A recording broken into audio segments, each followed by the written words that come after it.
चुड़ैल की शादी। उस समय रमेश की उम्र कोई 22-23 साल थी।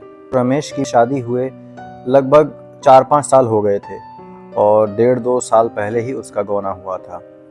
उस समय रमेश घर पर ही रहता था और अपनी एमए की पढ़ाई पूरी कर रहा था। यह घटना जब घटी उस समय रमेश एक 20-25 दिन की सुंदर बच्ची का पिता बन चुका था। हाँ, एक बात मैं आप लोगों को बता दूं कि रमेश की बीवी बहुत ही निडर स्वभाव की महिला थी। ये गुण बताना इसलिए भी आवश्यक था कि इस कहानी की शुरुआत में इसकी निडरता अहम भूमिका निभाती है। एक दिन की बात है कि रमेश की बीवी ने अपनी निडरता का परिचय दिया और अपनी नन्ही सी बच्ची और रमेश को बिस्तर पर सोता हुआ छोड़ 4 बजे सुबह उठ गई।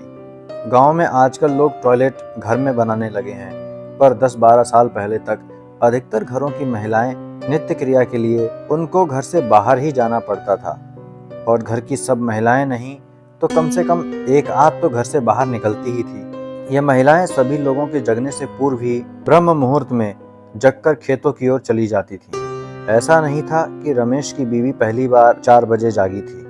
वह प्रतिदिन 4 बजे ही जागती थी, पर निडरता का परिचय इसलिए कह रहा हूँ कि और दिनों की तरह उसने घर के किसी महिला सदस्य को जगाया नहीं और अकेले ही दिशा मैदान हेतु घर से बाहर निकल पड़ी। दरअसल गांव में लड़कोरी महिला जिसका बच्चा अभी 6 महीने तक का ना हुआ हो उसको अलवाती बोलते हैं और ऐसा कहा जाता है कि ऐसी महिला पर भूत प्रेत की छाया जल्दी पड़ जाती है और भूत प्रेत ऐसी महिला को जल्दी चपेट में ले लेते हैं। इसलिए ये अलवाती महिलाएं जिस घर में रहती हैं वहाँ आग जलाकर रखते हैं या कुछ लोग इनके तकिए के नीचे चाकू आदि भी रखते हैं।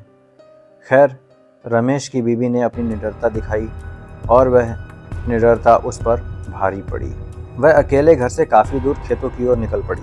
हुआ ये कि उसी समय पंडित जी के श्रीफल पर रहने वाली चुड़ैल उधर घूम रही थी और न चाहते हुए भी उसने रमेश की बीवी पर अपना डेरा डाल दिया। रमेश भी लगभग 5 बजे जगा और भैंस आदि को चारा देने के लिए घर से बाहर चला गया। जब वह घर में वापस आया तो अपनी बीवी की हरकतों में बदलाव देखा। उसने देखा कि बच्ची रो रही है, पर उसकी बीवी आराम से पलंग पर बैठकर पैर पसारे हुए कुछ गुनगुना रही है। उसको गुस्सा आया और उसने बच्ची को अपनी गोद में उठा लिया और अपनी बीवी पर गरजा, बच्ची रो रही है और तुम्हारे कान पर जूं तक नहीं रेंग रही। अरे ये क्या! रमेश की बीवी ने तो रमेश के इस गुस्से को नज़रअंदाज कर दिया और अपने ही मन मस्त बनी बैठी रही। रमेश का गुस्सा और बढ़े इससे पहले ही रमेश की भाभी वहाँ पर आ गई और रमेश की गोदी में से बच्ची को लेते हुए उसे बाहर जाने के लिए कहा। अरे ये क्या! रमेश का गुस्सा तो अब और बढ़ गया। उसे समझ में नहीं आ रहा था कि आज क्या हो रहा है। जो औरत अपने से बड़ों के घर में आते ही पलंग पर से खड़ी हो जाती थी, वही बीवी आज उसके भाभी के आने के बाद भी पलंग पर आराम से बैठे मुस्कुरा रही है। खैर, रमेश तो कुछ नहीं समझा, पर उसकी भाभी को सब कुछ समझ में आ गया और वो हंसने लगी। रमेश को अपनी भाभी का हंसना मूर्खतापूर्ण लगा और वह अपनी भाभी से बोल पड़ा, अरे आपको क्या हुआ? ये उल्टी पुल्टी हरकतें कर रही है और आप हैं कि हंसी जा रही हैं। रमेश के इतना कहते ही उसकी भाभी ने उसे मुस्कुराते हुए ज़बरदस्ती बाहर जाने के लिए कहा और ये भी कहा कि बाहर से दादाजी को बुला लीजिए। भाभी के इतना कहते ही कि दादाजी को बुला लाइए, रमेश सब समझ गया। वह बाहर न जाकर अपनी बीवी के पास ही पलंग पर बैठ गया। इतने ही देर में रमेश के घर की सभी महिलाएं वहां एकत्रित हो गईं और अगल बगल के घरों के भी कुछ नर नारी। अरे भाई, गांव में इन सब बातों को फैलते देर थोड़ी लगती है, और तो और जब बात भूत प्रेत की हो तो और लोग भी मज़े लेने के लिए हवाई जहाज की रफ्तार से खबर फैलाते हैं। हाँ, तो अब मैं आपको बता दूं कि रमेश के कमरे में लगभग 10-12 मर्द औरतों का जमावड़ा हो चुका था और रमेश ने सबको मना कर दिया कि यह खबर खेतों की ओर गए दादाजी के कान तक नहीं पहुंचनी चाहिए। दरअसल वह अपने आप को लोगों की नज़र में बहुत बुद्धिमान और निडर साबित करना चाहता था। वह तनकर अपनी बीवी के सामने बैठ गया और अपनी बीवी से कुछ जानने के लिए प्रश्नों की बौछार शुरू कर दी। रमेश, कौन हो तुम? रमेश की बीवी कुछ ना बोली, केवल मुस्कुरा कर रह गई। रमेश ओझाओं की तरह फिर गुर्राया, मुझे ऐसा वैसा ना समझ, मैं तुमको भस्म कर दूंगा। रमेश की बीबी फिर से मुस्कुराई। इस बार थोड़ा तन कर बोली, तुम चाहते क्या हो? बहुत सारे लोगों को वहां पाकर रमेश थोड़ा अकड़बाजो जैसा बोला, तुम मत बोल, मेरे साथ रिस्पेक्ट से बात कर। तुम्हें पता नहीं कि मैं ब्राह्मण कुमार हूँ और उस पर से बजरंगबली का भक्त। रमेश के इतना कहते ही उसकी बीबी, मैं पंडित जी के श्रीफल पर की चुड़ैल हूँ। अपनी बीबी के मुख से इतना सुनते ही रमेश को और भी जोश आ गया। उसे लगने लगा कि अब मैं वास्तव में इस पर काबू पा लूंगा। वहां खड़े लोग कौतूहलपूर्वक रमेश और उसकी बीबी की बातों को सुन रहे थे और मन ही मन प्रसन्न हो रहे थे। अरे भाई, मनोरंजन जो हो रहा था उनका। रमेश फिर बोला, अच्छा, पर तूने इसको पकड़ा क्यों है? तुमको पता नहीं कि ये एक ब्राह्मण की बहू है और नियमित पूजा पाठ भी करती है? रमेश की चुड़ैल पीड़ित बीवी बोली, मैंने इसको जानबूझकर नहीं पकड़ा। इसको पकड़ना तो मेरी मजबूरी हो गई थी। ये इस हालत में अकेले बाहर क्यों गई? खैर, अब मैं जा रही हूँ। मैं खुद ही अब अधिक देर तक यहाँ नहीं रह सकती। रमेश अपनी बीबी की इन बातों को सुनकर बोला, क्यों, क्या हुआ? डर गई ना मुझसे? रमेश के इतना कहते ही फिर उसकी बीबी मुस्कुराई और बोली, तुमसे क्या डर? मैं तो उससे डर रही हूँ जो इस घर पर लटक रहा है और मुझे जला रहा है। अब उसका ताप मुझे सहन नहीं हो रहा। दरअसल बात यह थी कि रमेश के घर के ठीक पीछे एक पीपल का पेड़ था और गांव वाले उस पेड़ को बांसदेव बाबा कहते थे। लोगों का विश्वास था कि इस पेड़ पर कोई अच्छी आत्मा रहती है और वह सबकी सहायता करती है।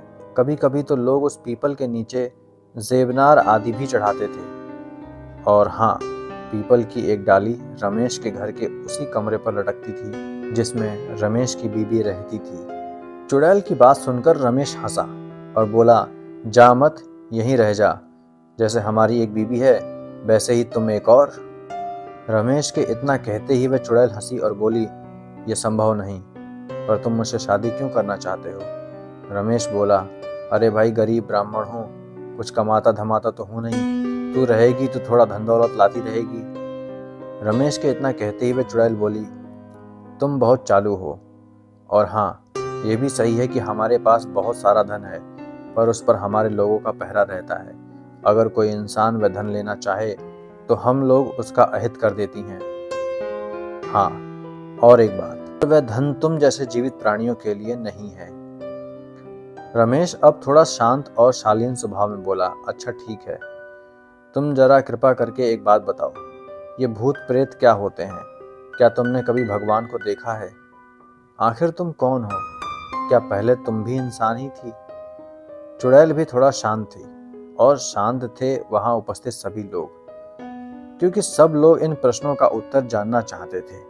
चुड़ैल ने एक गहरी सांस भरी और कहना आरंभ किया, भगवान क्या है मुझे नहीं मालूम, पर कुछ हमारे जैसी आत्माएं भी होती हैं जिनसे हम लोग बहुत डरते हैं और उनसे दूर रहना ही पसंद करते हैं। हम लोग उनसे क्यों डरते हैं ये मुझे भी नहीं पता। वैसे हम लोग पूजा पाठ करने वाले लोगों के पास भी भटकना पसंद नहीं करते और मंत्रों आदि से भी डरते हैं। रमेश फिर पूछा, खैर ये बताओ कि तुम इसके पहले क्या थी? तुम्हारा घर कहाँ था? तुम चुड़ैल कैसे बन गई? चुड़ैल ने रमेश की बातों को अनसुना करते हुए कहा, नहीं नहीं, अब मैं जा रही हूँ। अब मैं और यहाँ नहीं रुक सकती, वे आ रहे हैं। चुड़ैल के इतना कहते ही कोई तो कमरे में प्रवेश किया और रमेश को डांटा, रमेश, ये सब क्या हो रहा है? क्या मजाक बना कर रखे हो?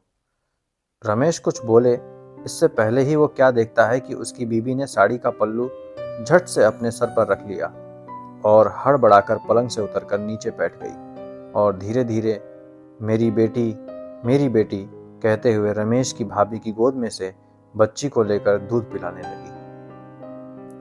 रमेश ने एक दृष्टि अपनी दादाजी की ओर डाला और मन ही मन बुदबुदाया, आपको अभी आना था, सब खेल बिगाड़ दिए। आधे घंटे बाद आते तो क्या बिगड़ जाता। तो ये थी आज की कहानी। आई होप आपको कहानी अच्छी लगी हो तो अपने लाइक्स और कमेंट से हमें ज़रूर बताइएगा, क्योंकि आपके लाइक्स और कमेंट ही हमारा मनोबल बढ़ाते हैं। मुलाकात होगी अगली वीडियो में। अद्भुत चैनल आप सबके मंगल में होने की कामना करता है। धन्यवाद।